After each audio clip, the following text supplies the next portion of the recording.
जैसे कि आप सभी जानते हैं, सच की हमेशा जीत होती है और हमारी एक छोटी सी प्रयास आप तक बड़ी खबर पहुंचाती है। तो स्वागत करते हैं आप सभी का STS न्यूज़ चैनल पर। आगे बढ़ने से पहले आप इस वीडियो को लाइक और चैनल को सब्सक्राइब जरूर कर ले और साथ में बेल आइकन भी प्रेस कर ले। चलिए बढ़ते हैं खबरों की ओर। आज शहर से न्यूज को देख रहे हैं, कमेंट में जरूर लिखिए।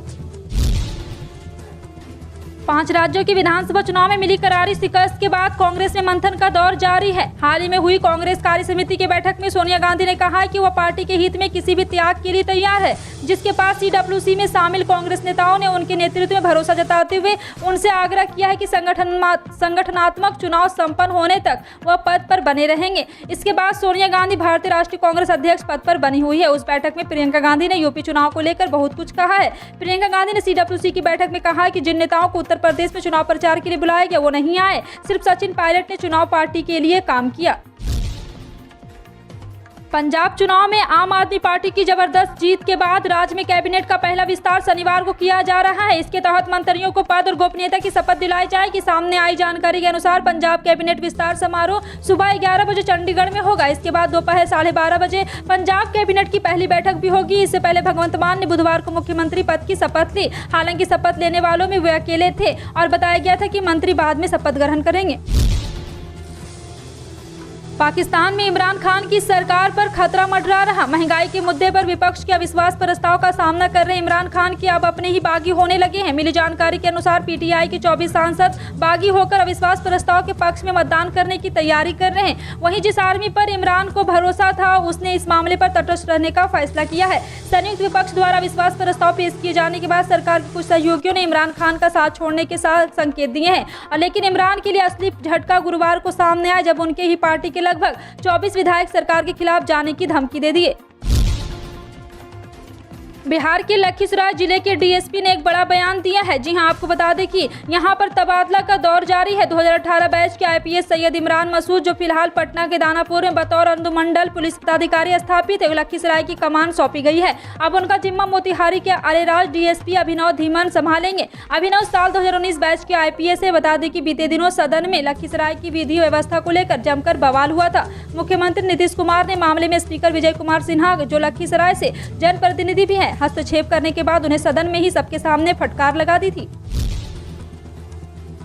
कांग्रेस के G23 समूह के नेताओं की ओर से सामूहिक और समावेशी नेतृत्व की मांग किए जाने के 2 दिन बाद शुक्रवार को इस समूह के एक प्रमुख सदस्य गुलाम नबी आजाद ने पार्टी अध्यक्ष सोनिया गांधी से मुलाकात की। आजाद ने सोनिया गांधी के आवास 10 जनपथ पहुंचकर उनसे मुलाकात की। मुलाकात के बाद गुलाम नबी आजाद ने कहा, कांग्रेस अध्यक्ष के साथ यह एक अच्छी बैठक थी। यह आपके लिए खबर हो सकती है, लेकिन यह अध्यक्ष के साथ एक नियमित सामान्य बैठक थी। इस बात पर चर्चा की गई कि कांग्रेस पार्टी एकजुट होकर आगामी चुनाव की तैयारी कैसे कर सकती है। नेतृत्व पर कोई सवाल ही नहीं था। CWC में किसी ने भी सोनिया गांधी को पद छोड़ने के लिए नहीं कहा था।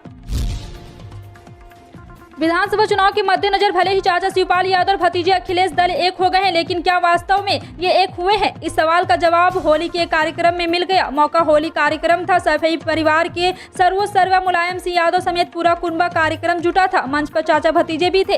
करीब 1.5 घंटे तक अखिलेश और शिवपाल मंच पर साथ बैठे रहे, लेकिन बातचीत तो दूर, अभिवादन तक नहीं किया गया। मंच पर सबसे पहले समाजवादी पार्टी के थिंक टैंक कहे जाने वाले राम गोपाल यादव पहुंचे और 1.5 घंटे तक मंच के एक कोने में पारंपरिक फाग के गीत गाए जा रहे थे।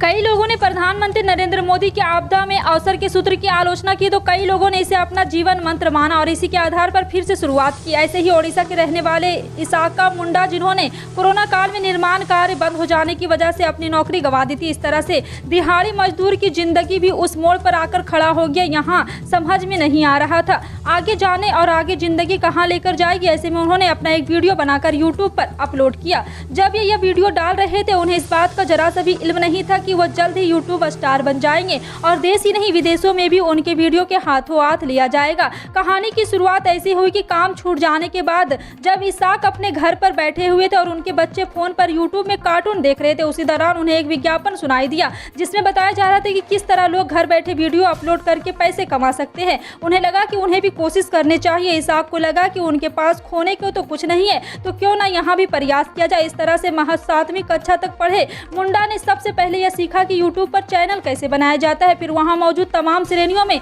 जिसमें ऑनलाइन क्लास से लेकर डांस तक थे, उन्हें लगा कि वो अपने गाँव, अपने रहन सहन, खान पान के बारे में बता सकते हैं। बस इस तरह से उन्होंने अपना पहला वीडियो तैयार किया, जिसमें मुंडा एक थाली में चावल, दाल, सब्जी, एक टमाटर और मिर्ची लेकर बैठे। इस खाने को उन्होंने शांति से खत्म किया और बाद में अपने दर्शकों को धन्यवाद दिया। बीजेपी को विधानसभा चुनाव में प्रचंड बहुमत मिलने के बाद कई दिनों से मंत्रियों को लेकर मंथन चल रहा था। सूत्रों का दावा है कि दिल्ली में उप मुख्यमंत्री सहित पूरी कैबिनेट तय हो चुकी है, महज औपचारिक ऐलान होना बाकी है। जानकारी के मुताबिक केशव मौर्य फिर से डिप्टी सीएम बनेंगे। वहीं दिनेश शर्मा को संगठन भेजने का प्लान तैयार हो चुका है। यही नहीं, योगी मंत्रिमंडल में जो पुराने चेहरे जीते हैं उन्हें फिर से मंत्री बनाया जाएगा। वहीं वरिष्ठ हारे हुए नेताओं को भी सरकार में जगह मिलना तय माना जा रहा। पार्टी सूत्रों के मुताबिक योगी मंत्रिमंडल के पहले चरण में शामिल होने वाले सदस्यों के नाम पर भी सैद्धांतिक सहमति हो गई है। मंत्रिमंडल में पीएम नरेंद्र मोदी, सबके साथ सबका विकास, सबका विश्वास और सबका प्रयास की झलक देखने को मिलेगी। वहीं जातिगत समीकरणों को ध्यान में रखते हुए योगी कैबिनेट बनाई गई है। रूस और यूक्रेन में युद्ध का आज 23वां दिन है। इस बीच दोनों देशों में शांति को लेकर बड़ी खबर सामने आई है। यूक्रेन के राष्ट्रपति सलाहकार माइखाइलो पोडोलिक ने कहा है कि यूक्रेन और रूस को शांति समझौता करने में 1.5 सप्ताह का समय लगेगा।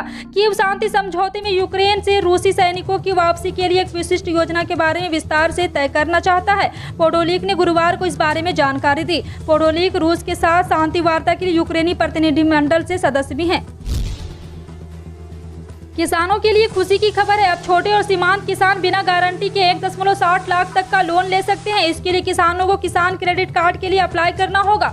खास बात तो यह है कि इस योजना को पीएम किसान सम्मान निधि से भी जोड़ दिया गया है। वहीं सरकार ने किसान क्रेडिट कार्ड पर लगने वाली सभी बैंकों को प्रोसेसिंग चार्ज भी हटा दिए गए हैं। दरअसल केंद्र की मोदी सरकार किसानों के लिए कई तरह की योजनाएं चला रही है, जिससे किसानों को न सिर्फ खेती में सहायता मिलती है बल्कि आय भी दुगनी हो रही है। इसी तरह से किसान क्रेडिट कार्ड, जो किसानों को समय पर ऋण वित्त प्रदान करता है, जिसे पीएम किसान के नाम से जाना जाता है, पिछले साल ये सुविधा सभी डेयरी और मत्स्य किसानों के लिए बढ़ा दी गई है।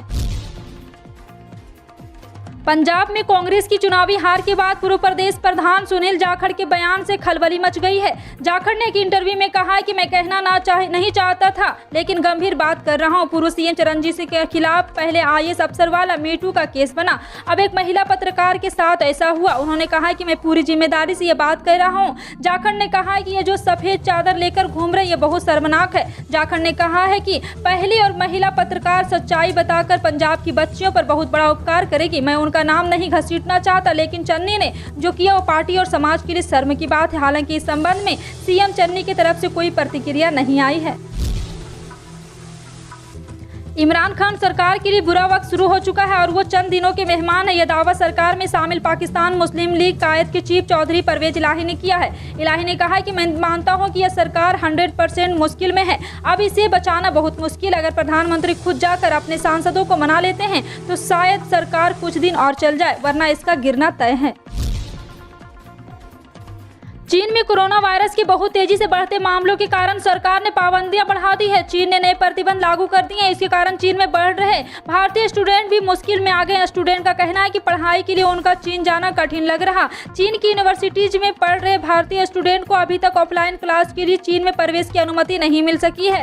ये मामला भारतीय विदेश मंत्रालय के समक्ष गुरुवार को आया और उसने अपनी कार्रवाई की जानकारी दी। विदेश मंत्रालय के प्रवक्ता अरिंदम बागची ने बताया कि भारत ने चीन के इस बारे में सूचित किया है। चीन में पढ़ाई कर रहे भारतीय स्टूडेंट का करियर खतरे में है और कोरोना प्रतिबंध जारी रहने के कारण उनका चीन लौट पाना मुश्किल हो रहा है। यह बात लगातार की जा रही। उन्होंने कहा है कि चीन में अवगत कराया जा चुका है और यह प्रतिबंधों को लागू करने के बाद से जारी है।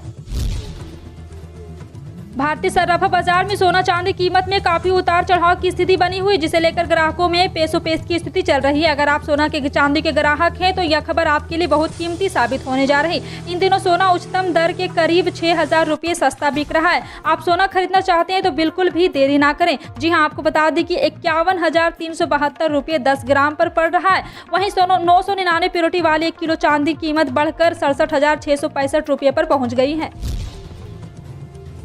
उत्तर प्रदेश में गर्मी का बढ़ना जारी है। इसके साथ साथ तापमान में भी वृद्धि हो रही है। भारतीय मौसम विज्ञान विभाग ने कहा है कि यहाँ पे अनुसार वाले 10 दिनों तक मौसम शुष्क रहेगा और अधिकतम तापमान 40 डिग्री सेल्सियस के आसपास पहुँच सकता है। मौसम विभाग के मुताबिक उत्तर पश्चिम की ओर से गर्म हवाएं चल रही जो पाकिस्तान से होते हुए राजस्थान के रास्ते यूपी में आ रही है। फिलहाल प्रदेश में बारिश की कोई संभावना नजर नहीं आ रही। यूपी में वायु गुणवत्ता सूचकांक ज्यादातर शहरों में मध्यम या खराब श्रेणी में है। जी हाँ, आपको बता दें कि लगातार मौसम में बढ़त मिल रही है और गर्मी पारा चढ़ता जा रहा है। फिलहाल आपका इन सभी खबरों पर क्या कहना है, कमेंट सेक्शन में टाइप करके जरूर बताएं। पल पल की अपडेट जानने के लिए जुड़े रहें आप अपने NTS न्यूज चैनल से। मिलते हैं अगली बड़ी खबर में, तब तक के लिए जय हिंद।